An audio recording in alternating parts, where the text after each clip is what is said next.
The Civil War is the great choke point in American history.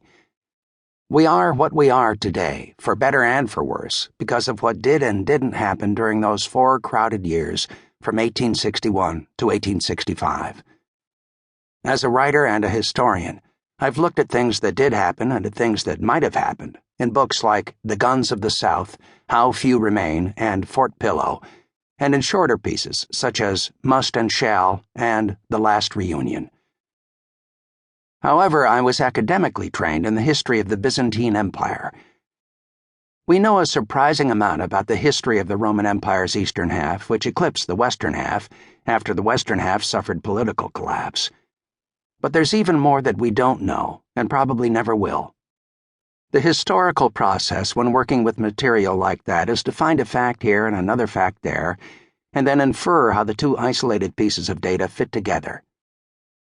When I started conducting research for The Guns of the South, I discovered that American Civil War history isn't like that. You aren't starved for material, you're drowning in it.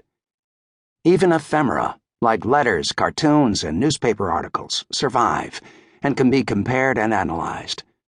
Most prominent Civil War figures, and plenty of obscure ones too, wrote their memoirs after the fighting stopped.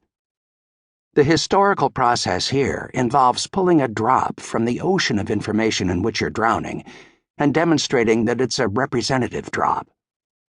As I write this, the beginning of the Civil War sesquicentennial is only a year away.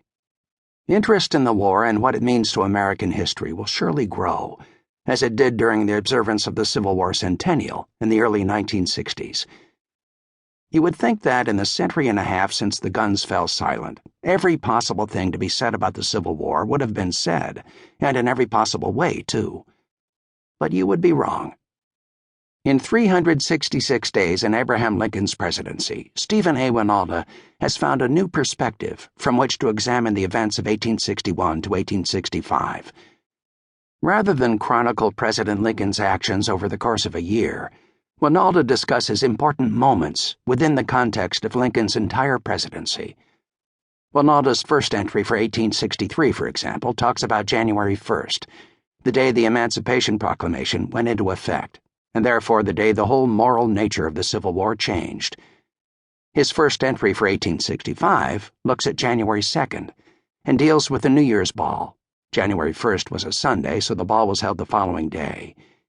He describes how Washington, D.C.'s black inhabitants went to the White House, anxious about how they would be received, how Lincoln in turn welcomed them, and how overwhelmed they were by this.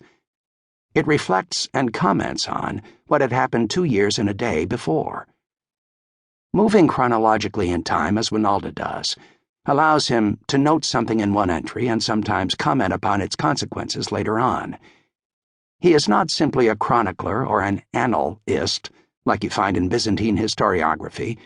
He is a historian and an analyst. A chronicler just writes things down. This happened, and then that happened, and then over in this other place that third thing happened. A historian puts things together and shows what they mean. This happened, and because it happened, 2 years later that other thing happened, a thing that would have been inconceivable unless the previous event had laid the groundwork for it. So we get not only a year, including 1864's leap day, in the presidency of Abraham Lincoln, but a year taken from all of his presidency. And thanks to Stephen Wynalda's extensive research and sympathetic understanding of his subject, we see Lincoln from an angle we never have seen before. Wynalda shows us how results spring from events, and does so in a novel way.